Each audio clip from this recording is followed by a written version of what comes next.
तो बच्चों हमारे अगल बगल के natural so called flora and fauna को हम सिंपली एनवायरनमेंट बोलते हैं.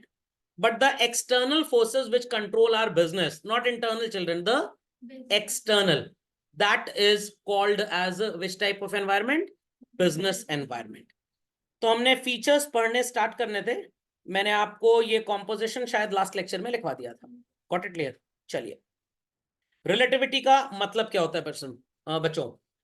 Business environment changes from country to country, place to place. एक छोटा सा एग्जांपल मैं आपको देता हूं. अगर इंडिया में हम ऑटोमोबाइल्स की बात करते हैं चिल्ड्रन, तो सबसे सस्ती, चीप और घटिया गाड़ी बनाने में फर्स्ट प्राइज किसको मिलता है? मारुति. मारुति एक्चुअली हिंदू मैथोलॉजी में किसका नाम होता है? हनुमान जी का. तो कंपनी शुरू से क्लेम करती है कि आप हनुमान जी के साथ ही हैं. गाड़ी ज्यादा तेज चलवाएंगे तो और भी भगवानों से मिलने का मौका मिल जाएगा आपको. समझ में आ गया? तो मारुति ने इंडिया में पार्टनरशिप किसके साथ कर लिया चिल्ड्रन? सुजुकी के साथ. Is that clear? There are certain cars which Maruti used to manufacture, अभी भी कर रहे हैं, like Alto, like Ignis, like Ciaz, like Baleno. Got it clear? And these cars are sold in Japan as well. But वहां पे इन गाड़ियों का नाम कुछ और होता है. समझ में आ गया? सर ऐसा क्यों है? ऐसा इसलिए बच्चों कि कार की जो सेफ्टी गाइडलाइंस होती हैं उसे इंडिया में एक स्टैंडर्ड नाम दिया जाता है, NCAP safety guidelines. What? NCAP. और इसमें 5 स्टार रेटिंग भी होती है, 4 स्टार भी होती है, 3 स्टार भी होती है, 2 स्टार भी होती है और 1 स्टार भी होती है. मारुति की कार आती है ओमनी, लोहे का डब्बा. समझ में आ गया? किसी को आत्महत्या करने का मन हो तो उसको चला ले वो. तो वो 0 स्टार सेफ्टी रेटिंग के साथ गाड़ी बिकती है. अब बलिनो जैसी जो गाड़ी है, ये इंडिया में मारुति वालों से टोयोटा वाले भी खरीदते हैं. इसमें सेफ्टी फीचर्स थोड़े से ऐड किए जाते हैं और बलिनो के प्राइस से इसका प्राइस थोड़ा सा 50,000 रुपए ज्यादा होता है. क्यों टोयोटा की ये वाली गाड़ी ग्लांजा के नाम से 50,000 रुपए महंगी बिक जाती है, बट मारुति सेम गाड़ी को बलिनो नाम से उतने महंगे में क्यों नहीं बेच पाता? रीजन बीइंग, मारुति को लोग क्या व्यू करते हैं? As a low priced car, but Toyota को as a high priced car. तो मारुति कोई भी गाड़ी अपनी निकाल ले बच्चों, प्राइस के बेसिस पे कंपटीशन कर सकता है, बट दूसरी किसी भी सो कॉल्ड फीचर पे वो दूसरी कंपनी से कॉम्पीट नहीं कर पाएगा. तो जब वो जापान में सुजुकी के नाम पे इन गाड़ियों को बेचते हैं, prices are also comparatively high and safety features are also different. क्योंकि इंडियन मार्केट जो चलता है वो चलता है सिर्फ और सिर्फ किस पे चल रहा है? प्राइस पे. Many a times I come across students and parents, सबसे पहले पूछेंगे मेरे से, sir classes are going on? मैं बोलता हूँ सर फीस क्या है? अरे फीस तो जो है वही है ना भैया, समझ चेंज तो होगी नहीं आपके लिए. तो इन दैट केस मेरे ओपिनियन में उनको क्या पूछना चाहिए? सर क्या क्लास टाइमिंग्स हैं, सर क्या शेड्यूल होता है, कैसे लेक्चर लिया? सबसे पहला सवाल 99% पेरेंट्स का क्या होगा? फीस क्या है. Why? Because Indian market is a price driven market. Indian market is a price driven market. यहाँ गोबर फ्री में बेच दो तो इंसान अपने घर ले जाएगा. समझ में आया कि नहीं आया? तो इन दैट केस यहाँ का एनवायरमेंट कुछ और है और विदेशी सो कॉल्ड बाजार का एनवायरमेंट कुछ और है. यहाँ अगर किसी की तबीयत भी खराब होगी, कोई कहेगा ये डॉक्टर बहुत फीस क्या लेता है बताओ जरा. और यूएस में क्या होता है? बेस्ट डॉक्टर कौन सा? ये चलो इसके यहाँ चलते हैं. तो इन दैट केस रिलेटिविटी यही है children. The policy of pricing differs from country to country. किया गाड़ी का नाम सुना होगा बच्चों. अभी मैंने एक वीडियो देखा था यूट्यूब पे, गाड़ी भिड़ गई डिवाइडर से, 2 टुकड़े में गाड़ी अलग हो गई. आगे वाला पीछे वाले से डाइवोर्स ले लिया. आगे 2 पहिया अलग जा रहा है, पिछले 2 पहिया अलग जा रहा है. बट कोरिया में जब किया कि ये गाड़ी सेल्टॉस या सोनेट बिकती है चल रहे हैं, तो इतना घटिया क्वालिटी का इसमें स्टील यूज नहीं किया जाता. क्योंकि इंडिया में तो भाई प्राइस कम रखना है, तो प्राइस कम रखेंगे तो पापड़ टाइप स्टील होगा बेसिकली. समझ में आई बात या बिल्कुल भी नहीं आई बात? समझ में आ गया? इंडिया में जाती है, इंडिया में कोई प्रॉब्लम नहीं है, क्योंकि इंडियन गवर्नमेंट को पता है कि अगर प्राइसेस बहुत हाई कर देंगे तो गाड़ी बिकेगी नहीं. तो सेफ्टी स्टैंडर्ड्स हाई करने के लिए क्या करना पड़ेगा? 6 एयरबैग लगाओ, थोड़ा स्टील ज्यादा लगाओ. स्टील ज्यादा लगाएंगे तो कार का माइलेज भी कम होगा. और गवर्नमेंट को पता है कि यहाँ पे 80% से ज्यादा जनता कार सिर्फ स्टेटस सिंबल के लिए खरीदती है. तो अगर हमने सेफ्टी गाइडलाइंस की वजह से एयरबैग्स बढ़वा दिए, कार की कॉस्ट बढ़ जाएगी. एवरेज इंडियन खरीद नहीं पाएगा, ठेंगा सरकार को टैक्स मिलेगा इस पे. तो सरकार कहती जाओ मरो जाके हमसे, कि हमको टैक्स दो कम से कम, बस और क्या. नहीं सब होता है, सब होता है, बढ़िया थोड़ा ही सब मर ही जाते हैं. समझ में आया कि नहीं आया? समझ में आया कि नहीं आया? हाँ, अब आप इंश्योरेंस की बात करते हैं। मान लीजिए इंडिया में सो कॉल्ड कार का जब इंश्योरेंस होता है तो उसमें एक पर्सनल एक्सीडेंट कवर भी लगता है। लोग कहते हैं नहीं रहने दो, हमको ये नहीं चाहिए, हम नहीं मरेंगे। आगे वो 786 लिखवा लेंगे, एक साईं बाबा की फोटो लगवा लेंगे, एक माता की फोटो लगवा लेंगे, एक जीजू बाबा टांग लेंगे, एक उड़ते हुए हनुमान जी। मैंने सब लगा लिया अपनी गाड़ी में, सब। समझना क्या, सबसे कॉन्टैक्ट सेटिंग होनी चाहिए, कोई बुरा ना मान जाए, ना स्वास्तिक वाले बुरा मान जाए, ना 786 बुरा मान जाए, ना जीजू बाबा बुरा मान जाए, मैं सब लगाया अपनी गाड़ी में। घर वाले मजाक भी उड़ाते, ये क्या, मैंने सबसे सेटिंग रहनी चाहिए भैया, कब किसका आशीर्वाद काम कर जाए, कब कौन रूठ जाए। समझ में आ गई बात? तो सो कॉल्ड आप अपनी गाड़ी में ये सब यंत्र लगा लीजिए, भगवान की फोटो वोटो, एयरबैग यही इंडिया में है बेसिकली, ये बचा लेगा आपको। प्रिंसेस डायना का नाम सुना होगा, मेरे से पढ़ती थी, होमवर्क कंप्लीट नहीं की थी, मैंने शराब दे दिया, 8 एयरबैग थे, गाड़ी मर गई। इसलिए होमवर्क कंप्लीट करना बहुत जरूरी है। खैर जोक सपाट, तो ये समझ में आ गया रिलेटिविटी का मतलब क्या होता है बच्चों। तो इंडिया में चिल्ड्रन आईफोन जो मैन्युफैक्चर होता है और जो यूएस में मैन्युफैक्चर होता है, क्वालिटी में बहुत डिफरेंस होता है। I remember when Covid started, तो मैंने अपने बेटे को बायजूस की क्लास ज्वाइन करवाई थी, और कोइंसिडेंटली मेरे कुछ रिलेटिव्स यूएस से आ रहे थे, तो मैंने उनसे सैमसंग का एक टैबलेट मंगवाया था इंडिया का, और उसके प्राइस में 6,000 रुपए का डिफरेंस था। यहाँ पे 17,000 का था, वहां 11,000 का मिला। एक महीने बाद मेरे फ्रेंड ने अपने बेटे के लिए 17,000 का सेम मॉडल टैबलेट इंडिया में खरीदा। मेरे बेटे का टैबलेट अभी भी 4 साल हो गया, बढ़िया चल रहा है, और फ्रेंड के टैबलेट में 2 बार बैटरी चेंज हो चुकी है, और वो आए दिन हैंग ही करता रहता है। क्योंकि इंडिया में जो लीगल प्रोटेक्शन है बड़ा वीक है, बहुत ही वीक है। यहाँ पे अगर खाने में कोई प्रॉब्लम हो, मैल न्यूट्रिशन हो, तो भैया लेन देन चल के हिसाब चल जाता है। बट फॉरेन कंट्रीज में ऐसा नहीं होता। यहाँ पे अगर कॉकरोच मिल गया खाने में, कोई बात नहीं, दूसरी डिश सर्व कर देते हैं, वहां रेस्टोरेंट वाले का परमानेंट लाइसेंस कैंसिल हो जाता है। So safety features laws are very very very strict in those countries. तो वहां पे बिजनेसमैन इस तरह की हरकतें कर ही नहीं पाता है। समझ में आई बात कि नहीं आई बात? चलिए तो इसको झटपट लिख लें। तो political conditions in Gujarat is definitely different from Kashmir. अब थोड़ा सा कम हो गया है। तो अगर आपको बच्चों एक नई फैक्ट्री लगानी है, लेटस से स्टील मैन्युफैक्चरिंग, तो you will set up a plant in Kerala और you will set up a plant in Jharkhand. बताइए। अच्छा चलिए, झारखंड से लोग कंफ्यूज हो जाएंगे, मैं एक आसान एग्जांपल दे देता हूँ। ज्योग्राफी में आपने पढ़ा होगा बोकारो, बोकारो स्टील प्लांट का नाम सुना होगा। तो बोकारो में आप स्टील प्रोसेसिंग यूनिट सेटअप करेंगे बच्चों, या केरला में? बोकारो में।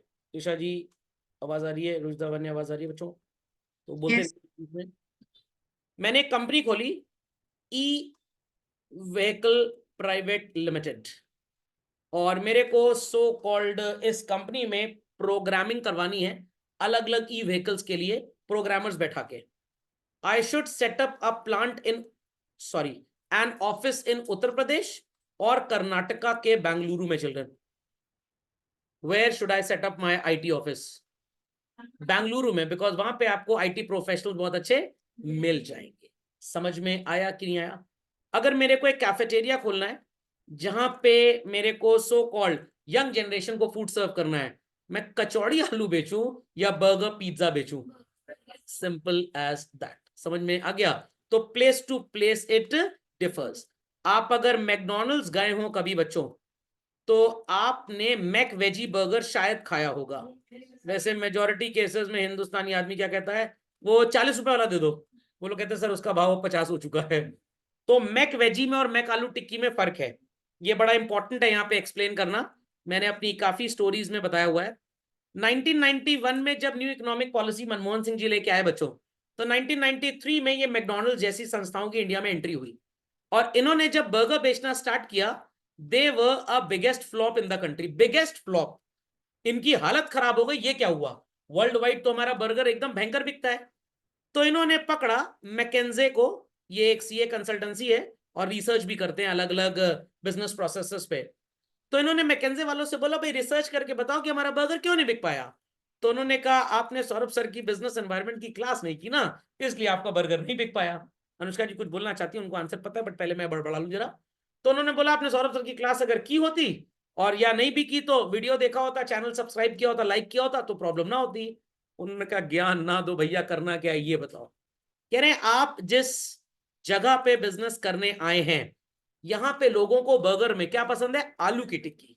और आपके बर्गर में जो टिक्की होती है वो कद्दू और कोहड़े की होती है। किसकी होती है? पंपकिन की। समझ में आ गया? तो they said pumpkin is good for health. क्या हिंदुस्तानियों को हेल्थ की कोई चिंता नहीं है? बर्गर खा खा के खुद बर्गर बन जाएंगे। इनको टेस्ट चाहिए, जीभ इनकी बड़ी चटोरी है। तो उनका व्हाट टू डू, यानी यहां पे अगर बर्गर बेचना है तो यहाँ पे आलू टिक्की आपको लगानी पड़ेगी। तो ये जो आलू टिक्की बर्गर है ना बच्चों, ये यूएस में नहीं मिलता है। आपके कुछ अगर रिलेटिव्स वहां पे हो तो वो आपको बताएंगे। या यूएस में जहां पे ज्यादा इंडियंस रहते हैं शायद वहां के मैकडोनल्ड मिलता हो, बट ओवरऑल हर जगह आलू टिक्की मिलता ही नहीं है। वहां क्या मिलेगा? Mac veggie. तो इंडिया में भी जो मैक वेजी मिलता है ये भी थोड़ा सा ऑल्टर्ड है। इसमें भी ज्यादा कंटेंट पोटैटो का है और पंपकिन का कंटेंट बहुत कम है। तो इंडिया में या पड़ोसी देश पाकिस्तान में पता नहीं मैकडोनल्ड है कि नहीं, खा पाते कि नहीं वो लोग। नेपाल में आपको मैक आलू टिक्की दनादन मिलेगा, बट बाकी जगह पे नहीं मिलता। Had I been taking these classes in US, will I be barking anything in Hindi? क्या मैं हिंदी भोंकता? नो। मेरा टोटल लेक्चर एकदम अंग्रेजी एक्सेंट जैसे ब्रिटिशर्स का होता है, जैसे अमेरिकन का होता है, वैसा ही रहेगा। बट क्योंकि आप हिंदी भाषी देश के व्यक्ति हैं, थोड़ा सा कन्वीनियंट लगता है, अपनापन लगता है, तो teachers in our country teach in bilingual way. खोपड़े में बात गई या टेंजेंट भी नहीं बना? समझ में आ गया? तो ये है बच्चों रिलेटिविटी का कॉन्सेप्ट। तो अगर आपको केस स्टडी इसके ऊपर आए या एमसीक्यू आए कि McDonald launched aloo tikki burger just for India and it is not selling the burger in any other countries, which principle or which feature of business environment is reflected है? आप कहेंगे आई ये क्या आ गया, ये तो कोर्स में नहीं था। ये रिलेटिविटी का फीचर है। समझ गए बात को? पक्का? आपने अगर एरिक्सन कंपनी के बारे में सुना हो, पहले इंडिया में इनके मोबाइल फोन्स आते थे, बेस्ट क्वालिटी मोबाइल फोन्स आते थे, एरिक्सन के भी और मोटरोला के भी। क्यों पिट गए? हमारे मोबाइल पे जब फोन आता है ना बच्चों, ये है ठीक है, लेफ्ट साइड पे होता है बटन रेड वाला फोन काटने का, और राइट साइड पे होता है ग्रीन वाला उठाने का। एरिक्सन में और मोटरोला में उल्टा चलता था। वहां पे लेफ्ट साइड में उठाने का बटन होता था, राइट साइड में काटने का। और लोगों को आदत थी नहीं, जब फोन आया आदत वही थी, फोन कट जाता था। तो लोगों को बड़ा यूजर फ्रेंडली नहीं लगा और उन्होंने इस्तेमाल करना छोड़ दिया। फिर मोटरोला इंडिया में जब रीलॉन्च हुआ somewhere around you can say 2001 2 children या 3-4, तो उन्होंने अपने आप को करेक्ट किया। तो यहाँ पे वो इस तरह के मोबाइल फोन बेचते थे। कार्स में देख लीजिए, फॉरेन कंट्रीज में आपको गाड़ी कौन सी मिलती है? लेफ्ट हैंड ड्राइव वाली, और इंडियन कॉन्टिनेंट में राइट हैंड, क्योंकि यहाँ के ज्यादातर लोग राइट हैंडेड होते हैं, इसलिए यहाँ पे इस तरह की कार्स बनाई जाती है। समझ में? और यहाँ एक विक्रम टेम्पो भी चलता है, वो बीच ही में रहता है, कहीं बैठ जाओ लेफ्ट या राइट, उसमें तो कुछ लोग बाहर भी निकले रहते हैं सवारी बिठाने के चक्कर में। समझ में आ गया बच्चों? रिलेटिविटी। ई रिक्शा भी ऐसा ही है। मेट्रो सिटीज में ई रिक्शा मेन रोड पे नहीं चलता, पता लगा ट्रक वाला उड़ा दिया, सब उड़ गए ऊपर बिना वीजा के, गलियों में ही चलता है। तो that is relativity principle. Okay, लिख दिया सबने? चलिए, next we have what is called as external forces. मेरा नौकर बहुत परेशान कर रहा है, मेरे को क्या करूं समझ ही में नहीं आता।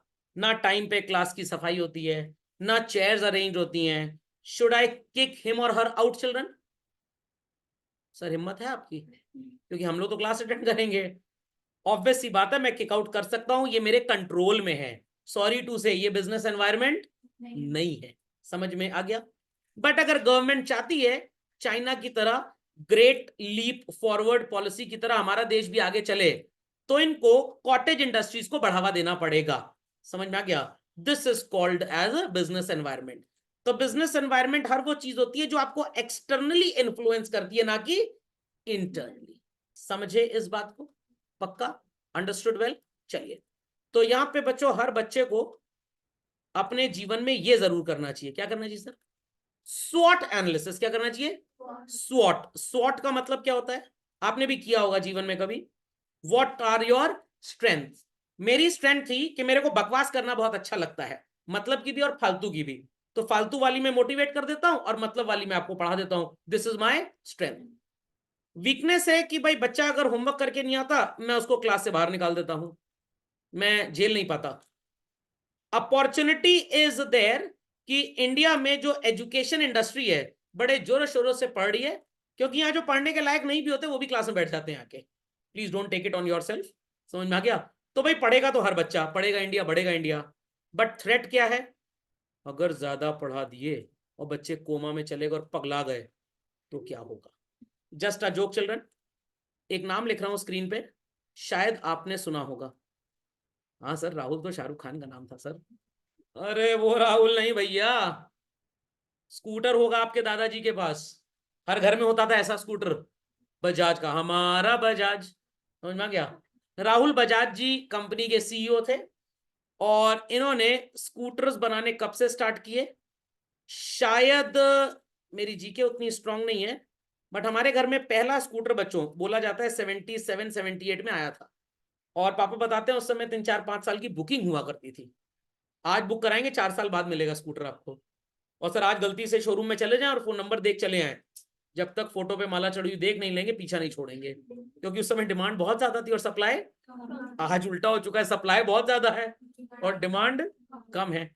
तो स्कूटर लॉन्च हुआ, ये स्कूटर्स बहुत सालों तक चलता रहा, हर इंसान सस्ता स्कूटर लेता था तो बजाज का, महंगा वाला वो एलएमएल वेस्पा का आता था। और बच्चों 1998 और 2000 के आसपास इनके जो दो बेटे थे उन्होंने क्या सोचा कि इंडिया में पापा पेट्रोल का प्राइस ना बहुत बढ़ रहा है, और आपका ये जो स्कूटर है ये 1 लीटर पेट्रोल में कितना माइलेज देता है, 45 किलोमीटर्स। तो अगर पेट्रोल का प्राइस 45 रुपीज है और 45 किलोमीटर का माइलेज भी दे रहा है, तो 1 किलोमीटर स्कूटर ड्राइव करने का खर्चा कितना है, 1 रुपया। कितना, 1 रुपया। आज बच्चों ये स्कूटर माइलेज तो 40 किलोमीटर पर लीटर का ही दे रहा है, बट पेट्रोल बाजार में लगभग कितने का पहुंच गया, 100 रुपए का। मतलब 1 किलोमीटर स्कूटर को चलाने का खर्च कितना हो गया, 2.5 रुपए, और उस जमाने में कितना था, 1 रुपए। ये बात इनके दोनों बेटों ने उसी समय सोच ली थी। तो उन्होंने बोला तो क्या किया जाए, इन्होंने कहा पापा स्कूटर बंद करिए and let start the production of motorcycle. और सबसे पहली सस्ती सुंदर टिकाऊ घटिया मोटरसाइकिल लॉन्च की, बजाज प्लेटिना। 70-80 किलोमीटर का माइलेज देती थी, स्कूटर से डबल। वेयर एंड टेयर भी बाइक में कम था, बड़े पहिए थे तो कंफर्ट ऑफ ड्राइविंग भी ज्यादा था, और थोड़ी स्टाइलिश तो लगती थी। तो इन्होंने बाइक लॉन्च की। अब इन्होंने क्या किया उस जमाने में, स्वॉट एनालिसिस किया। स्वॉट एनालिसिस कैसे किया, स्ट्रेंथ क्या थी बच्चों, जिस फैक्ट्री में स्कूटर बनेगा उसी फैक्ट्री में मोटरसाइकिल भी बन जाएगी भाई, तो ज्यादा कोई ट्रेनिंग की देने की जरूरत नहीं है। तो अगर आपको मोमोज बनाने आते हैं तो आप गुजिया भी बना सकते हैं, या आपको गुजिया बनानी आती है तो आप मोमोज बना सकते हैं। आपकी मम्मी को अगर रोटी के अंदर आलू लपेटना आता है तो मम्मी काठी रोल भी बना सकती हैं, अंडरस्टैंडिंग और नॉट। अगर मम्मी को बटर पनीर मसाला बनाना आता है तो मम्मी को बटर पनीर चिकन भी बनाना आता है, सिर्फ पनीर की जगह चिकन, बाकी सब कुछ सेम, जैसे फादर और फ्रेंड का ऐसे सिखाया हुआ आपको। समझ में आया कि नहीं आया। तो इन्होंने सोचा पिताजी देखिए हमारे पास स्ट्रेंथ ये है कि भाई जिस फैक्ट्री में we are manufacturing scooters, in the very same factory we could manufacture what, motorbikes. Is that clear. पिताजी बोले ये बताओ बेचो कहां, हम कस्टमर्स को समझाएंगे। स्कूटर का माइलेज कितना है, 45, हमारी इस घटिया बाइक का माइलेज कितना है, 100 किलोमीटर। तो उसी पेट्रोल में आप डबल से भी ज्यादा ड्राइव कर लेंगे। तो अपॉर्चुनिटी इज दिस कि इंडियन मार्केट में हमारा कंपटीशन अभी उतना ज्यादा नहीं है, सिर्फ एक कंपनी थी जिसके साथ कंपटीशन था, एंड दैट वाज यामाहा, जिसकी बड़ी फेमस मोटरसाइकिल आती थी RX 100। मतलब उस जमाने की RX 100 इतनी होती थी अच्छी जैसे आज का आईफोन है, समझ लीजिए, एक अलग ही बोकालबाजी रहती थी उसकी, बड़ा फैशनेबल था। बट यामा के साथ प्रॉब्लम क्या थी, मैं थोड़ा ज्यादा इसलिए बकवास कर रहा हूं बिकॉज बहुत अंदर तक ये चीजें मैंने अपने MBA में पढ़ी थी। यामाहा 2 स्ट्रोक इंजन था, कंबस्शन पूरा नहीं होता था, ऑयल वेस्ट होता था, माइलेज कम होती थी। बजाज की बाइक्स में 4 स्ट्रोक इंजन था, कंबस्शन पूरे तेल का होता था और माइलेज ज्यादा होता था। तो लोग बजाज की बाइक्स को खरीदना ज्यादा एडवांटेजेस समझते थे। तो दिस वाज देयर अपॉर्चुनिटी। और थ्रेट क्या थी, यामाहा। वीकनेस क्या थी भाई, वीकनेस बस ये थी कि भाई स्कूटर की डिमांड तो आने वाले टाइम पे रहेगी नहीं, दूसरी कंपनी 4 आ जाएंगी, तो दूसरे लोग चालू करें इससे पहले मैं चालू कर देता हूं। तो आने वाले टाइम में जब बच्चों को लगेगा गर्मी बहुत है, बड़ा दूर ट्रैवल करना पड़ता है, ऑनलाइन क्लास ज्वाइन कर लो। तो ये बात मेरे संज्ञान में तो 4 साल पहले ही आ गई थी, and I am continuing this till today. समझ में आया कि नहीं आया। तो फर्स्ट मूवर एडवांटेज के लिए सारे काम किए जाते हैं। तो दे हैड द थ्रेट कि स्कूटर की डिमांड आने वाले टाइम में कम होगी और बाइक की डिमांड आने वाले टाइम में बढ़ जाएगी। समझ में आ गया। स्ट्रेंथ क्या थी, जिस फैक्ट्री में स्कूटर बन रहा है उसी फैक्ट्री में बाइक भी बनेगी। समझ में आ गया। वीकनेस क्या थी ये भी सबको समझ में आ गई कि भाई हो सकता है कुछ लोग शायद ना खरीदें but majority public will still buy. पिताजी काफी इनसे खफा भी हो गए थे, बट जब इनकी बाइक्स दनादन बिकने लग गई बच्चों, तो इनको गर्व हुआ कि मैं इनका पिता हूं, मतलब मैं नहीं, राहुल बजाज जी। खोपड़े में बात गई। अब इनकी एक चोरी भी मैं आपको बता दूं जो दुनिया में बहुत कम लोगों को पता है। आपने बच्चों टीवीएस बाइक्स का नाम सुना होगा। इनकी एक बाइक आती है टीवीएस अपाचे, बड़ी फेमस बाइक है। जितने लड़के सड़क पे मरते हैं ऐसी बाइक से मरते हैं। ओरिजिनली इन्होंने एक बाइक बनाई थी टीवीएस फ्लेम, अपाचे का फर्स्ट वर्जन। और उस बाइक पे आपने अगर स्कूटर में प्लग देखा हो, एक डिवाइस होती है जिससे करंट पास होता है, तो वो प्लग डायरेक्ट लगाया जाता था। इसको डीटीएसआई टेक्निक बोलते थे, डीटीएसआई टेक्निक। ये टेक्निक टीवीएस वालों ने अपने नाम पे रजिस्टर कराई। गलती इनसे ये हो गई कि इन्होंने सो कॉल्ड प्रोडक्शन स्टार्ट नहीं किया था, और उससे पहले बजाज वालों ने इस चीज का प्रोडक्शन चालू कर दिया और क्लेम किया ये टेक्निक इनकी नहीं, ये टेक्निक हमारी है। क्योंकि प्रोडक्शन स्टार्ट हो चुका था इनका पहले, तो इनको मना नहीं किया जा सकता था। टीवीएस वालों ने बजाज के ऊपर केस कर दिया मद्रास हाई कोर्ट में। ये बोला कि भाई our production has started first, Bajaj वालों का झूठ बोल रहे हैं, हमारी बाइक तो बाजार में है, इनकी तो बाइक बाजार में है ही नहीं। तो दे सेड कि भाई अभी हमारा प्रोडक्शन तो हो गया है बट हमने ऑफिशियल लॉन्च अभी नहीं किया। तो बजाज ने कहा देखिए हमारे पास तो पेटेंट भी है। तो उन्होंने जुगाड़ पानी से पेटेंट की एप्लीकेशन डिजाइन की पहले फाइल करवा दी थी कोर्ट में। तो ये जो डीटीआईएसआई बजाज पल्सर आपको नजर आती है बाजार में, ये ओरिजिनल टीवीएस का डिजाइन था जो उन्होंने लीगल लूप होल को यूज करके अपने नाम पे करवा लिया। Got it clear. खैर ये सब चीजें आपको भविष्य में काम आएंगी जब एमबीए करेंगे। So people understood the meaning of external factor children. तो स्ट्रेंथ जो होती है ये इंटरनल फैक्टर होती है बच्चों, और वीकनेस जो होती है ये भी इंटरनल फैक्टर होती है। तो आप स्वॉट एनालिसिस पढ़ेंगे कहीं ना कहीं, आपको एग्जाम में क्वेश्चन आएगा विद रिस्पेक्ट टू स्वॉट analysis which of the following relate to business environment. तो आपका जवाब क्या होगा, थ्रेट एंड अपॉर्चुनिटी। स्ट्रेंथ और वीकनेस इंटरनल है, थ्रेट और अपॉर्चुनिटी एक्सटर्नल। कैसे सर, थ्रेट दूसरे से होगा और अपॉर्चुनिटी दूसरे टाइम पे आपको क्रैक करनी होगी। तो यही दोनों बिजनेस एनवायरनमेंट का हिस्सा बनेंगे। समझे इस बात को। तो झटपट इसको लिख लें बच्चों, कोई क्वेरी है तो प्लीज आस्क। इसलिए मैं बोलता हूं आपको, मैं थोड़ा ज्यादा इसलिए पढ़ाता हूं बिकॉज स्वॉट analysis is a part of business management. ठीक है, हर कंपनी इसको करती है, आपने भी किया अपने जीवन में, तभी 10th क्लास के बाद कॉमर्स ऑप्ट कर लिया कि आपकी स्ट्रेंथ कॉमर्स में ज्यादा है, वीकनेस साइंस में ज्यादा थी, साइंस में वीकनेस ज्यादा थी। नहीं सर हम वीक वीक नहीं थे, अरे कहने का मतलब कॉमर्स के कंपैरिजन में यहाँ 100% थे तो वहां 99.99 थे। ओके, अपॉर्चुनिटी क्या मिली आपको कि India is a growing economy, तो भाई कॉमर्स की फील्ड में ग्रोथ कंपेरेटिवली ज्यादा है और टेक्निकल फील्ड्स में कंपेरेटिवली कम है। इस करियर में ग्लैमर है, हमेशा चपरासी भी बने तो एसी ऑफिस में बैठना है, बीटेक कर लिया तो वहीं रहना है फैक्ट्री के अंदर, काली पुतनी मुंह में बस। चलिए moving ahead children. Dynamic in nature, dynamite लगा दिया मतलब no, business environment keeps on changing. अगर आपको बच्चों 18 मार्च 2020 को कोई टीचर बोलता I am starting my lectures with online classes, आप क्या बोलते, पागल आगल हो क्या, पढ़ाई कौन सी ऑनलाइन होगी। मैं भी यही सोचता था जब कोविड के स्टार्टिंग हुई कि अकाउंटेंसी कैसे ऑनलाइन पढ़ाई जाएगी, थ्योरी तो चलिए खुद भी बकवास कर दीजिए। फिर मैंने अलग अलग यूट्यूब चैनल्स वगैरह सर्व किया और टीचर्स आर टीचिंग, तो मेरे को ये कलावती मिल गई डिजिटाइजर एंड ऑल दैट। मैंने कहा ये तो एज गुड एज ऑफलाइन हो गया अब, और अब तो फेस टू फेस बात कर सकते हैं, पहले तो मुंह मोड़ के पढ़ाते थे नाराज होके। समझ में आ गया। तो एनवायरमेंट चेंज हो गया, आई रिपीट एनवायरमेंट चेंज हो गया, डायनेमिक बन गया, इट कीप्स ऑन चेंजिंग। फिर ये सोचा गया कंटेंट कहां से आएगा, तो I found one of my friend, मतलब फ्रेंड तो बाद में बन गए, जिन्होंने मेरे को कॉमर्स बिजनेस स्टडीज की पीपीटीज, इकोनॉमिक्स की पीपीटी, सबकी पीपीटी सप्लाई कर दी, दो I paid for it, it's not free. सारे नोट्स मिल गए तो सारा सपोर्ट भी मिल गया।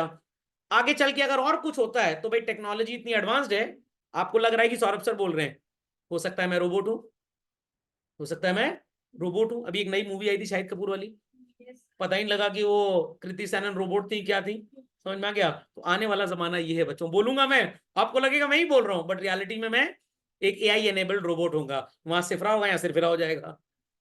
अंडरस्टूड, समझ में आ गया। चलिए तो झटपट इसको लिखिए, just being back children in a minute. तो children dynamic in nature, technology change हो रही है, एयरटेल पहले ऐसा मोबाइल सर्विस देता था, हेलो हेलो बोलते रहिए सुनाई नहीं पड़ेगा, और आज इतनी भयंकर सर्विस हो गई है कि मैं बोलूं चंद्रमा तुरंत आपको सुनाई दे जाता है। Speed of network is very fast. कौन सी टेक्नोलॉजी है? 5G। तो इधर टेक्नोलॉजी अपग्रेड होती है, उधर मोबाइल फोन अपग्रेड हो जाता है।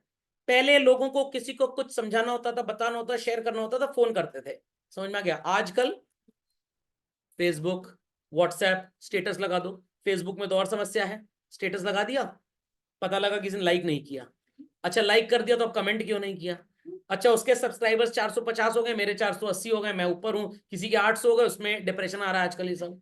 तो टेक्नोलॉजी जैसे जैसे चेंज हो रही है, लोगों की बीमारियों वजह से चेंज हो रही है। सो नाउ डेज ज्यादातर कंपनीज बच्चों एडवर्टाइजमेंट कहाँ करती हैं? यूट्यूब पे, फेसबुक पे।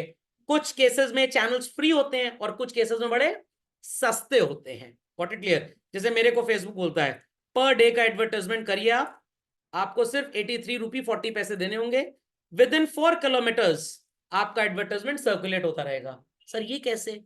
मेरी सो कॉल्ड जो टीसीपी आईपी होगी, उसके 3-4 किलोमीटर के रेडियस में जो मोबाइल फोन फेसबुक यूज कर रहे होंगे, उनको मेरे प्रोडक्ट का या मेरी सर्विस का एडवर्टाइजमेंट मिलना स्टार्ट हो जाएगा। मैं कौन नहीं, मेरे को पूरे इंडिया में एडवर्टाइजमेंट करना है, अरे तब तो ये 83.4 लाख है पर डे के लिए। Got it clear? तो आप जिस तरह का एडवर्टाइजमेंट, जितना कवरेज चाहते हैं, यू कैन यूज इट। तो एक जमाना था लोग एडवर्टाइजमेंट कहां किया करते थे बच्चों? न्यूज़पेपर में। देर आफ्टर सड़क पे क्या लगाया करते थे? होर्डिंग्स। बट क्या आजकल ये सब चलता है? ये सब अब पुराना हो चुका है, क्योंकि पीपल आर मोर और लेस इंक्लाइन टू टेक्नोलॉजी। दिन भर मरे रहते हैं मोबाइल के अंदर, खाली बैठे कोई ला उठा देख कीड़ा चलता रहता है बीच बीच में। तो इन दैट केस फेसबुक ने सोचा कि इसको एक बढ़िया बिजनेस बनाया जा सकता है। समझ में आ गया? अभी तो मैं बच्चों से पोल करवाता हूँ, स्टडी मटेरियल मिला कि नहीं मिला। हो सकता है 50 साल बाद इलेक्शन भी व्हाट्सएप पोल के थ्रू होने लग जाए। Entry of new competition in the market. किसी जमाने में एयरटेल अपनी 3G सर्विसेज के लिए पर मंथ बच्चों, आप बिलीव नहीं करेंगे इस बात को, 1500 रुपए चार्ज करता था। आ गए हमारे मुकेश अंकल किन सर्विसेज के साथ? 4G, और पर मंथ कितना चार्ज करने लग गए? 99 रुपीज ओनली। समझ में आ गया?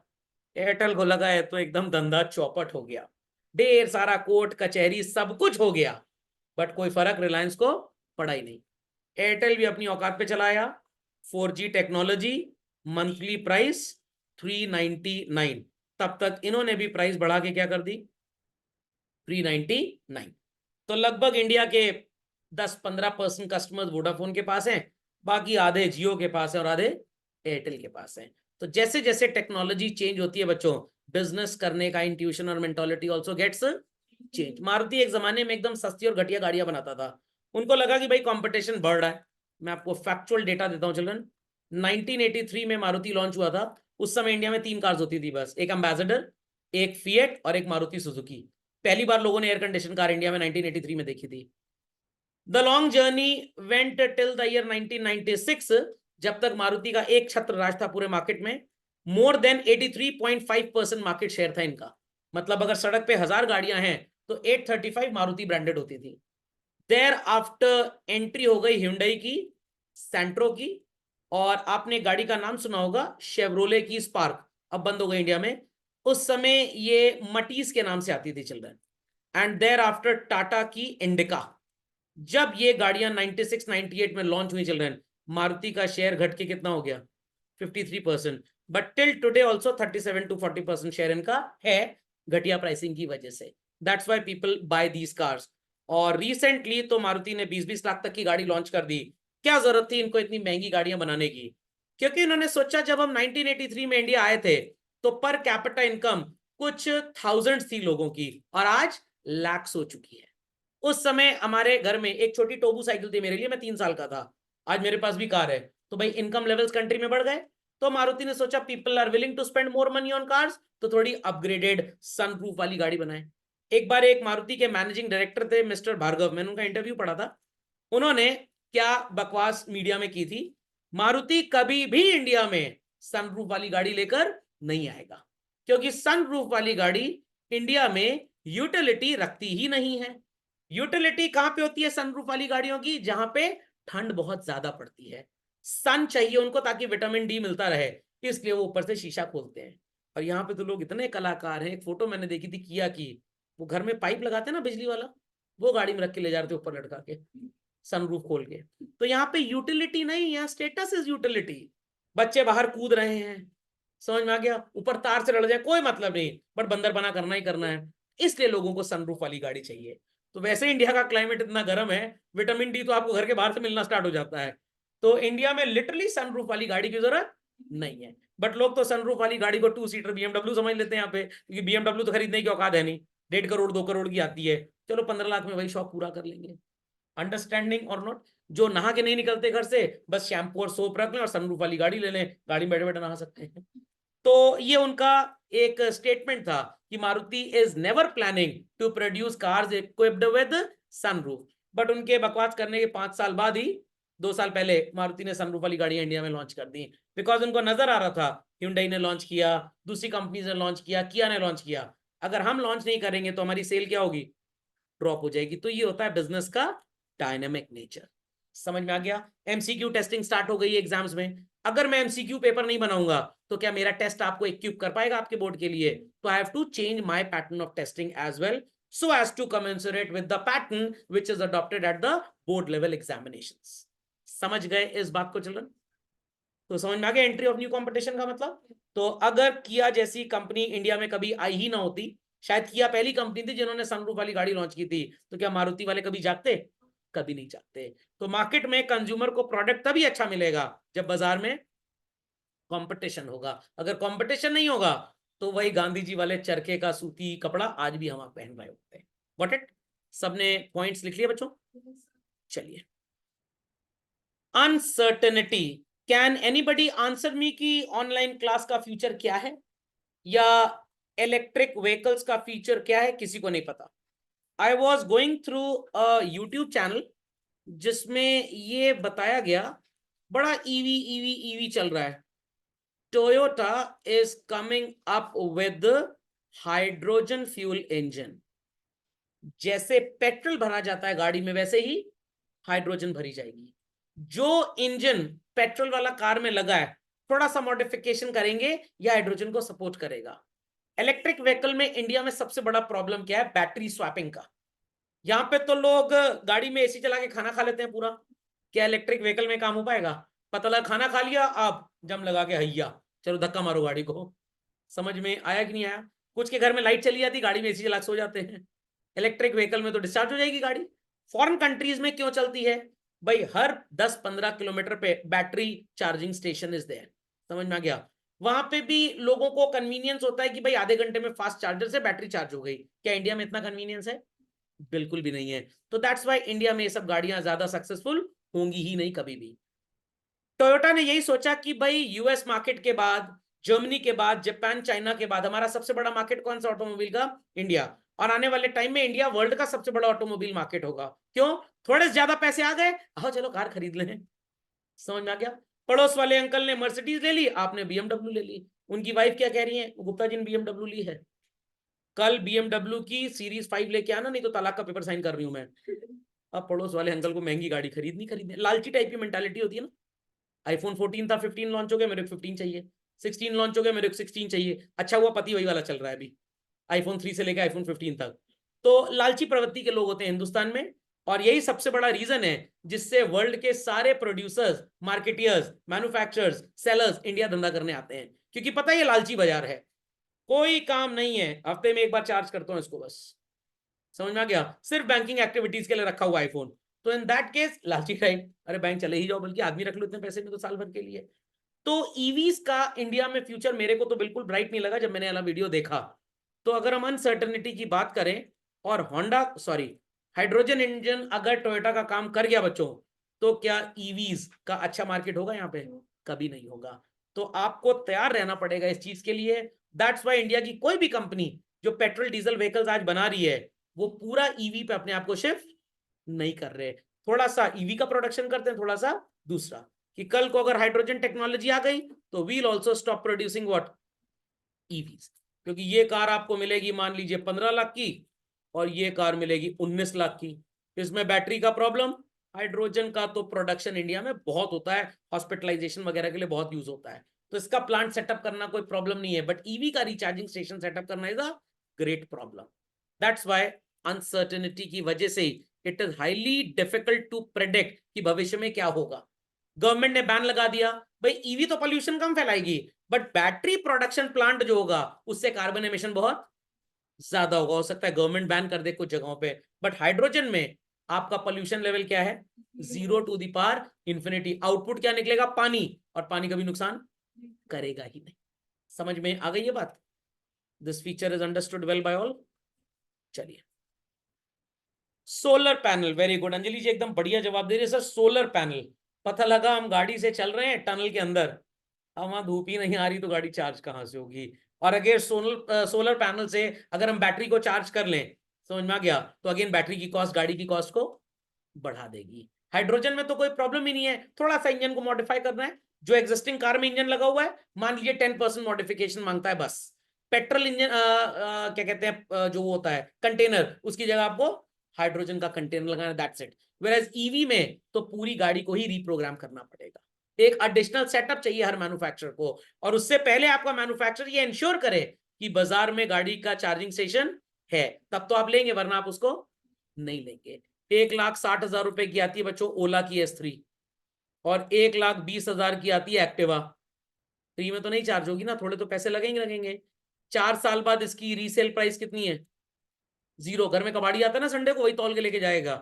ये 1,20,000 की अगर आप 4 साल बाद चला भी लेंगे तो कम से कम आधा पैसा देकर जाएगी ही जाएगी। तो ईवी का इंडिया में इसीलिए फ्यूचर प्रॉब्लमेटिक है, क्योंकि यहाँ पे ईवी की जो कॉस्ट है बहुत ज्यादा है। इतनी महंगी होने, प्लास्टिक ही तो बेच रहे हैं, बट कंपनीज को डर है कि अगर आज सस्ते में बेच के कम प्रॉफिट कमाया और कल को दुकान ही बंद हो गई तो हम तो कहीं के रहेंगे नहीं। तो जो ओला S1 S3 160 की बिकती है ना बच्चों, टेक माई वर्ड्स, 30-40 हजार से ऊपर इसकी कॉस्ट है नहीं। इसकी कॉस्ट प्लास्टिक ही तो लगा, और क्या लगा है। वैसे एक्टिवा में तो लोहा लगा, लोहा तो महंगा ही होता है ना कम से कम। तो इंडिया में दो चीजें बड़ी ओवर प्राइस्ड हैं, एक हमारा मेडिक्लेम इंश्योरेंस, एंड दूसरा हमारी ईवीज। ये बड़ी ओवर प्राइस्ड है, इतना लगता नहीं है पैसा जितना ये लोग ले लेते हैं। प्लस इनको सरकार को इलेक्टोरल बॉन्ड्स का भी पैसा देना है, वो भी आप इस लेके देंगे ये लोग। नहीं, सोलर पैनल अंजलि जी कहने का मतलब था कार के ऊपर ही सोलर पैनल लगा दें, बट सोलर पैनल जिस साइज का लगेगा वो उतनी पावर जनरेट नहीं कर पाएगा एक्चुअली में, प्रॉब्लम ये है। और ठंडी जगहों पे क्या होगा, जब विंटर सीजन आएगा तो क्या होगा, तो उसके लिए घोड़ा खरीदना पड़ेगा साथ में, जिसको आप आगे बांध दे गाड़ी, उस गाड़ी को लेकर चले। तो यहाँ पे वही सिस्टम सही है, पेट्रोल वाला, नो प्रॉब्लम। चलिए, अनसर्टेनिटी समझ गए सब लोग। Complexity, environment is easier to understand in parts but difficult to understand as a whole. इसका क्या मतलब है, easier to understand fall in demand. Demand क्यों फॉल हो गई, कस्टमर कह रहा है अब हेल्थ कॉन्शियस हो गए हैं, पिज्जा तो खाएंगे बट आटा व्हीट वाला होना चाहिए, मैदे वाला नहीं होना चाहिए। कंपटीशन बाजार में बढ़ गया, मैसिव एडवर्टाइजमेंट की वजह से product price has gone up, but how to handle this. दाम अगर आप कम करते हैं तो आपकी कॉस्ट नहीं निकलेगी। सेलर को क्या हड़काएंगे, कल से दुकान बंद कर लें तो टुकड़े टुकड़े कर देंगे, धर्मेंद्र है हमारे पास, कैसा हो पाएगा, बिल्कुल भी नहीं। कस्टमर कह रहा है नहीं मेरे को मैगी तो पसंद है बट मैं वो आटा नूडल खाऊंगा, तो आप क्या कहेंगे, नहीं नहीं तुमको ये खाना है तो पाप लगेगा, हम श्राप दे देंगे तुमको। So understanding business environment is damn easy. आपको पता है कॉमर्स कैसे पढ़ना है, accountancy, business studies, economics, English, Hindi कैसे पढ़ना है, बट क्या, sorry sorry sorry, I take back my words, क्या पढ़ना है ये समझ में आता है, कैसे उसको दिमाग में रिटेन करें, that is very very very difficult. इसके लिए थोड़ा मेडिटेशन और योगा करना पड़ेगा, दिमाग पे थोड़ा काम करना पड़ेगा। कुछ लोग सोचते हैं कि नोट्स की फोटोकॉपी करा के मिक्सर ग्राइंडर में उसका शेक बना के पी जाए, शायद कुछ असर आए, कोई असर नहीं आएगा, मैं 2 बार ट्राई कर चुका हूं। समझ में आ गई बात, समझ में आ गई बात चिल्ड्रन। तो बड़ा डिफिकल्ट है बिजनेस एनवायरनमेंट को समझना। खोपड़े में बात गई। क्यों हमारा न्यू एजुकेशन पॉलिसी बोलता है we'll be testing more of MCQs, क्योंकि over the period of time जब ये बना, इससे पहले लगा क्या कि बच्चों की राइटिंग स्किल्स तो ठीक ठाक हो रही हैं, but problem lies in understanding. पुराना हमारे जमाने में आपके पापा मम्मी ने जब पढ़ाई की तो तोते की तरह हमको रटा के राइटिंग स्किल्स पे सो कॉल्ड ट्रेन किया जाता था, बट अब हुआ कि भाई राइटिंग स्किल्स तो आ गई हैं, अब अंडरस्टैंडिंग स्किल्स की बात है। अब रट के एग्जाम में आप लिखाएंगे बेकार है आपके लिए, आपको नॉलेज कितनी गेन आपने की, आप उसको अप्लाई कैसा करना चाहते हैं, तो ये नहीं पूछेंगे what are the 4 advantages of business environment, ये तो किसी को भी पता है। आप बिजनेस एनवायरनमेंट की केस स्टडी को सॉल्व कर पाते हैं कि नहीं, आप रियलिटी में उसको समझ पाए कि नहीं समझ पाए, वो टेस्टिंग किससे हो पाएगी, MCQ, assertion, reasoning, true false and all that. इसलिए 1/4 of the syllabus focuses on MCQ basically. समझ गए इस बात को? और बच्चे क्या सोचते हैं कौन सा एमसीक्यू आएगा, ये रहा पहला सवाल आपकी स्क्रीन पे 1000 रुपए के लिए। बट ये सारे सवाल कितने वाले होते हैं बच्चों, 7 करोड़ वाले हैं सारे के सारे। इनको 1000 वाला समझ के मत जाइएगा बिल्कुल भी। सीबीएसई वाले थोड़ा आसान आसान पूछ लेते हैं बच्चों को पास करने के लिए, आईएससी वाले तो एकदम समझ लीजिए बच्चों को ऐसा समझते हैं कि वो यूएसए और बच्चा अलकायदा, जितनी निकाल सकते हो दुश्मनी निकाल लो उनके साथ। Definitely I am not joking, ये 2024 का मेरा एक्सपीरियंस था। ISC papers were very tough, CBSE papers were damn easy except that of physics. कोई क्वेरी है तो please ask children. So let's continue further. तो कॉम्प्लेक्सिटी में ये भी आ गया है कि वेडिंग का टेस्ट आजकल लोगों का चेंज हो गया, और कितना तो खर्च भी इतना कर दो चलती भी नहीं शादी ज्यादा। चलिए, इंटर रिलेटेडनेस। अब जैसे मैं बच्चों बात कर रहा था कि भाई लीगल और एनवायरमेंटल, सॉरी, लीगल और टेक्निकल फैक्टर या टेक्नोलॉजिकल फैक्टर कभी कभी सेम हो जाता है। अभी आपने देखा होगा कुछ लोग यूट्यूब में फिन इन्फ्लुएंसर के नाम से काम करते हैं, फाइनेंस के बारे में बड़ा बड़ा ज्ञान देंगे आपको, और इसी में कुछ कुछ कंपनीज को वो प्रमोट करते हैं। होते पढ़े लिखे लोग हैं, गवार नहीं होते। एक चार्टर्ड अकाउंटेंट है चिल्ड्रन, सीए रचना रनाडे करके शायद। विंट वेल्थ इज अ कंपनी जो आपको 10 से 12% की ग्रोथ प्रॉमिस करती है, तो ये इसको काफी प्रमोट करते हैं। ऐसे ही कुछ फाइनेंशियल इन्फ्लुएंसर्स हैं जिनको आप फिन इन्फ्लुएंसर्स बोलते हैं, और इन्होंने ऐसी ऐसी कंपनीज को बच्चों प्रमोट किया, लोगों ने अपनी पूरी अर्निंग का जीवन भर में जो कमाया 70-80% पैसा लगा दिया और कंपनी भाग गई। तो सेबी ने बोला, securities and exchange board of India ने, कि अगर आप ऐसा कोई भी प्रमोशन कर रहे हैं तो आपको पहले हमसे अप्रूवल लेना पड़ेगा। तो इन सब की दुकान अगस्त 2023 में बंद करवा दी गई। अब इस तरह के फाइनेंशियल प्रोडक्ट्स ये प्रमोट नहीं करते, कितनों के तो चैनल ही ब्लॉक्ड हैं आज तक, और कितनों को ये बोला गया कुछ भी बकवास बकने से पहले अप्रूवल लेना पड़ेगा सेबी का। मिनिमम 10 साल का फाइनेंशियल मार्केट्स में अगर वर्किंग एक्सपीरियंस आपके पास है, आप हमसे एक सर्टिफिकेट लेंगे बकवास करने का, तब आप बोलेंगे, वरना नहीं बोलेंगे। ये तो रुक गए। उसके बाद कुछ लोग किसके ऊपर उल्टी सीधे एलिगेशन लगाते हैं, गवर्नमेंट के ऊपर। अब कभी कभी ऑपोजिशन को मजा आता है, रूलिंग पार्टी परेशान होती है, कभी कभी रूलिंग पार्टी को मजा आता है और ऑपोजिशन परेशान होता है, तो इनकी भी जुबान पे लगाम लगानी है। तो कैसे इस यूट्यूब की टेक्नोलॉजी को कानून बना के रोका जाए। एक नया ब्रॉडकास्टिंग बिल आने वाला है, ये जुलाई अगस्त तक आ जाएगा। उसके बाद जितना भी against economy, against the political system, against any cultural belief, social belief के ऊपर आप बोलेंगे, पहले आपको सो कॉल्ड परमिशन लेनी पड़ेगी डेजिग्नेटेड एजेंसी से। जब वो परमिशन देंगे तभी आप यूट्यूब पे अपना वीडियो अपलोड कर पाओगे, नहीं तो आप ना किसी पॉलिटिकल पार्टी की इंसल्ट कर सकते, ना कांग्रेस वाले पैसा खिला के बीजेपी की बेइज्जती करवाएंगे, ना बीजेपी वाले कांग्रेस के बारे में कुछ बुलवाएंगे। Got it clear? क्योंकि ये थोड़ा न्यूसेंस इधर देश में काफी बढ़ता जा रहा है, तो इस न्यूसेंस को रोकने के लिए ये कानून आ रहा है। समझ में आ गया? नहीं समझ में आया? समझ में आ गया ना? तो दीज आर इंटर रिलेटेड, कैसे टेक्नोलॉजी को लीगल इफेक्ट के साथ कंपेयर करना है। तो हेल्थ अवेयरनेस ने डिमांड किस चीज की बढ़ा दी बच्चों? जिम की। कल मेरी डॉटर ने बोला पापा आइसक्रीम खानी है, मतलब उसको खाना ना तो आइसक्रीम तो चल जाता है उसका। अभी एक जगह भागवत में गए थे, 5 आइसक्रीम लपेट गई। समझ में आ गया? आइसक्रीम बड़ी प्यारी है। तो मैंने सोचा मैं भी खा लूं, as I have entered the pre diabetic age, 5.7 हो गया शुगर लेवल, 5.9 तो दवाई लेनी पड़ेगी। तो मैंने क्या बोला पता आइसक्रीम वाले से, 2 आइसक्रीम और दे देना with no sugar, with no sugar. तो नो शुगर लोग क्यों ले रहे हैं? क्योंकि डायबिटीज इधर बहुत ज्यादा कॉमन हो गया है इंडियन रेस में बेसिकली। तो उसने कहा सर ये आलमंड फ्लेवर है। मैंने कहा नहीं खाना, चॉकलेट वाला खाना है। कह रहे नहीं सर इसमें तो नो शुगर नहीं आता। मैंने कोई बात नहीं, शुगर वाले तो थोड़ा सा खा लेंगे बस, थोड़ी शुगर जाएगी। तो अल्टीमेटली हेल्थ अवेयरनेस की वजह से लोग ज्यादा कहां जाने लग गए आजकल? जिम जाने लग गए हैं, और लो कैलोरी कोक डाइट पीने लगे, उसमें कैलोरी ज्यादा होती है। बाद में कहेंगे अच्छा एक देशी घी का पराठा खा लें बस। तो in that case inter relatedness समझ में आ गया बच्चों? तो अगर हेल्थ की अवेयरनेस क्रिएट की जाए तो अपने आप जिम की डिमांड बढ़ जाएगी। समझ में आ गया? अभी जैसे मैंने आपको बताया ब्रॉडकास्टिंग बिल एक नया आ रहा है, तो इस यूट्यूब की वजह से जो साइबर लॉ के स्टूडेंट्स हैं उनकी दुकानदारी और बढ़ जाएगी, क्योंकि आपको कुछ भी लिटरेचर बोलना है आप पहले एडवोकेट से चेक करवाओगे, उसके बाद ब्रॉडकास्टिंग एजेंसी के पास उस पर अप्रूवल होगा, वो पूरा लिटरेचर आपका पढ़ेंगे कि आप बकवास तो नहीं बकने जा रहे हैं, तब जाके आपको परमिशन मिलेगी चैनल पे वीडियो अपलोड करने की। तो किसकी दुकानदारी बढ़िया हो जाएगी? साइबर लॉ के लोगों की। डाइवोर्स के केसेस जितने ज्यादा बढ़ेंगे वकील की कमाई उतनी ज्यादा बढ़ जाएगी। समझ में आ गया? तो ऐसा भी हो सकता है वकील लोग शादी हो जाए और मनाए ये भगवान इनका डाइवोर्स हो जाए। समझ में आ गया? Just a joke children. समझ में आ गया हाउ दे आर इंटररिलेटेड? पक्का? अगर गवर्नमेंट बोले कि भाई अब मल्टीपल चॉइस क्वेश्चन एग्जाम में 80% आएंगे, कितने?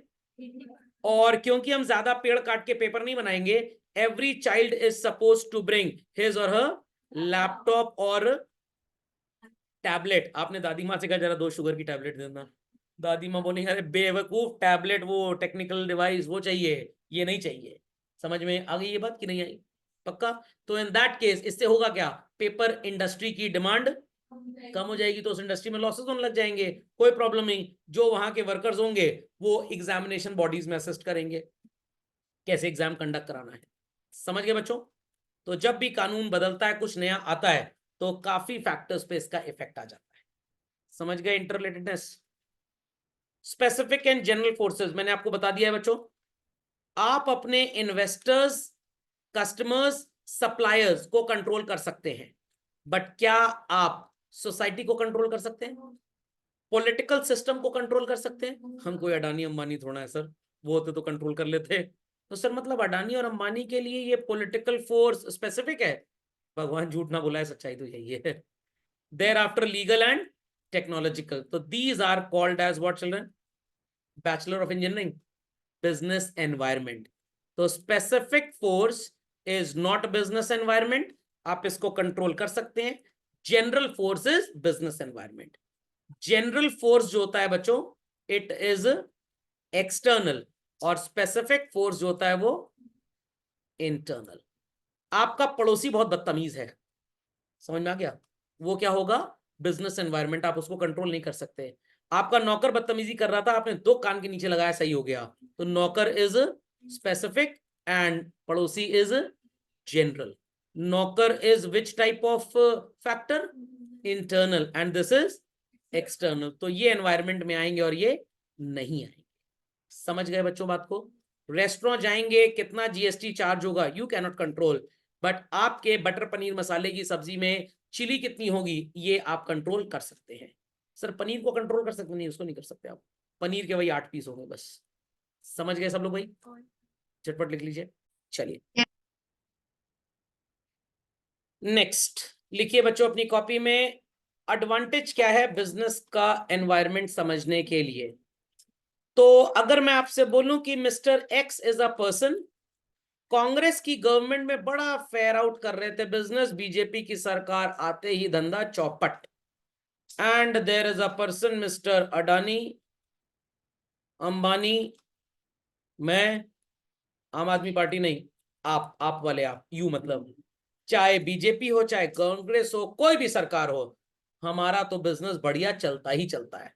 हम सब के हिसाब से अपने बिजनेस को डाइवर्ट कर ही लेते हैं। Is that clear? Who understood business environment better, we और mister X? Us, we understood.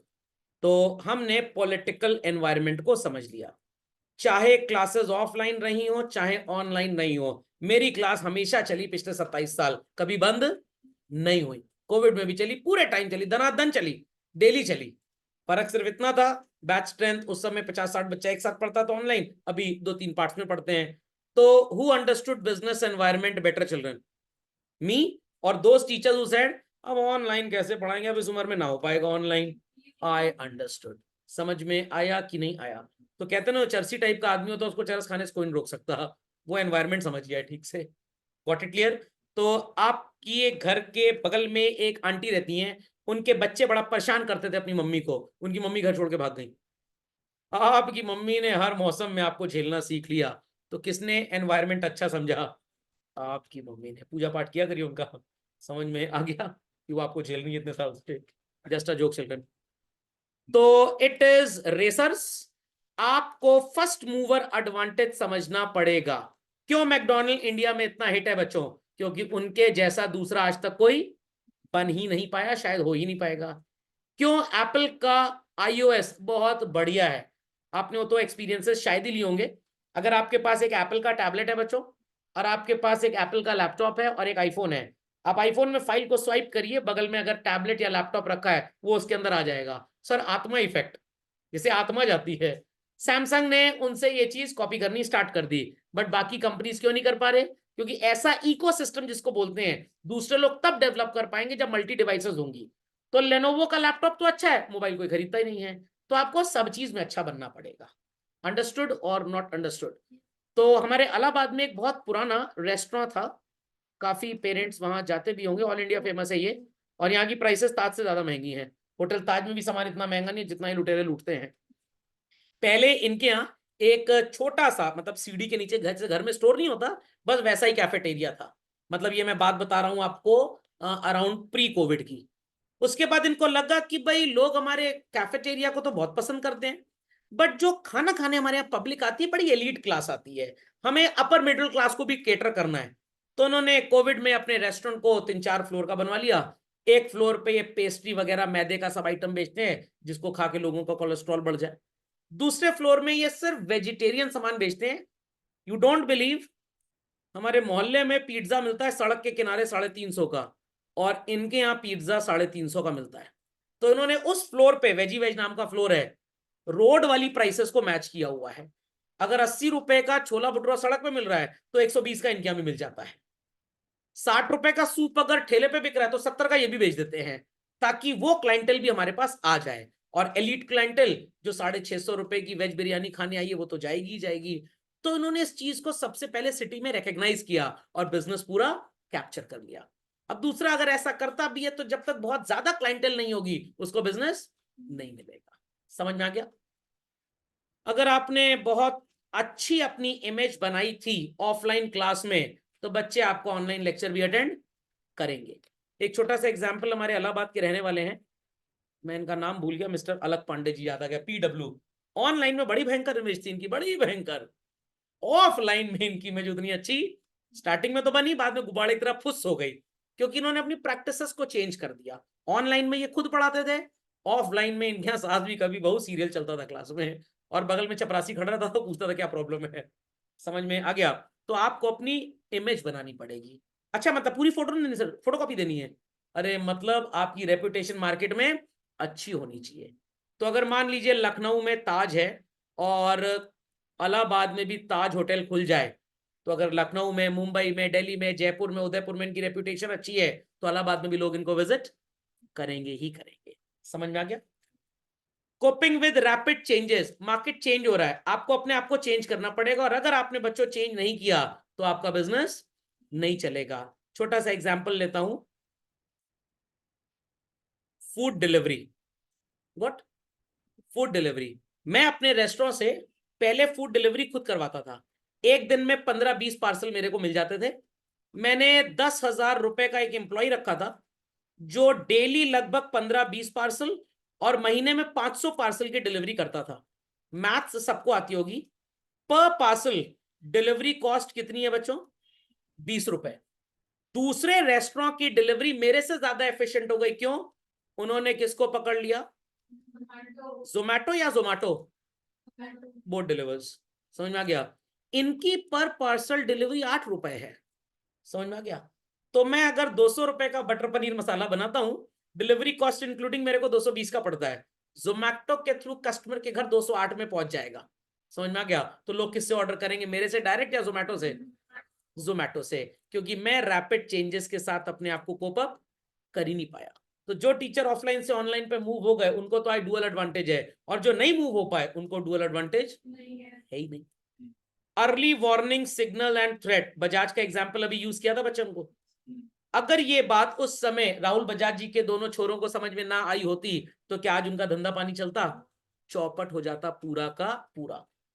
जमाना था जब हमारे कंट्री में लोग नॉर्मल आईआईटी वगैरह से पढ़ के अच्छी जॉब्स ले लेते थे, बट आज सुपर स्पेशलिटी का जमाना है।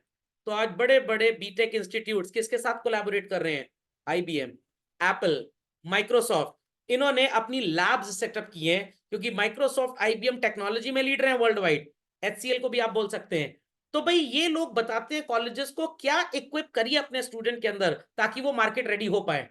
तो प्रोफेसर कहेगा भाई मेरे पास तो ज्ञान है, बट उसको मार्केटेबल कैसे बनाना है ये मैं कैसे बताऊं, मैं बाजार तो जाता नहीं हूं। तो आईबीएम कहेगा परेशान मत होइए, we are sending our faculty. Daily 5 घंटे की क्लास में 1 घंटे की क्लास हमारी फैकल्टी लेगी। आप कोडिंग पढ़ाइए, हम बच्चे को बताएंगे कि जब बोइंग का पायलट कहता है कि मेरे एप्पल आईपैड में ये फीचर होना चाहिए, वो हम आपको सिखा देंगे। नहीं समझ में आया? आपने फैशन डिजाइनिंग एक so called university of Lucknow से पढ़ ली, बट ये थोड़े घिसे पीटे टाइप के हैं। तो मिंत्रा वालों ने बोला यूनिवर्सिटी ऑफ लखनऊ को हमारे साथ टाई अप कर लो, हम हफ्ते में 2 घंटे की क्लास लेंगे आपके बच्चों को और उनको मार्केटिंग सिखाएंगे, उनको ये सिखाएंगे कि बाजार में डिमांड क्या है। Are people understanding what I mean to say? तो मैं आपको बिजनेस स्टडीज कॉमर्स तो पढ़ा दूंगा। सर वो हम भी यूट्यूब चैनल बनाना चाहते हैं सर, कैसे बनेगा सर? तो मैं आपको सिखा दूंगा, 439 रुपये महीने का जूम ले लीजिए या मेरी आईडी से लॉग इन कर लीजिए, पता लगा पासवर्ड आपने चेंज कर दिया उसका। Got it clear? अपना लेक्चर रिकॉर्ड कर लीजिए और अपने चैनल पे अपलोड कर दी, ये ज्ञान भी मैं आपको दूंगा। तो आप पढ़ाई के साथ साथ खलियर यूट्यूबर भी बन गए। तो पहले से आपको पता लग जाना चाहिए कि बाजार में समस्या क्या आने वाली है। Got it? कोविड टाइम पे हमारे मोहल्ले में मिठाई की दुकान थी, तो गवर्नमेंट ने बोला मिठाई की दुकान तो हम खुलने नहीं देंगे, ब्रेड बिस्किट बेकरी आइटम्स अगर आप बेचते हैं तो हम आपको अलाउ कर देंगे। और वो दुकानदार पढ़ा लिखा नहीं है, उसने क्या किया, मिठाई के साथ साथ ब्रेड और बिस्किट भी रख लिया। तो वो ब्रेड दिखाने के लिए थी, वो तो कम बिकती थी, मिठाई ज्यादा बिकती थी उसकी। समझ में आ गया? Early warning signal of bread. Government बोले हम कोचिंग नहीं चलने देंगे ऑफलाइन, बट ब्रेड बिकने देंगे, मैं भी ब्रेड बेचने लग जाऊंगा।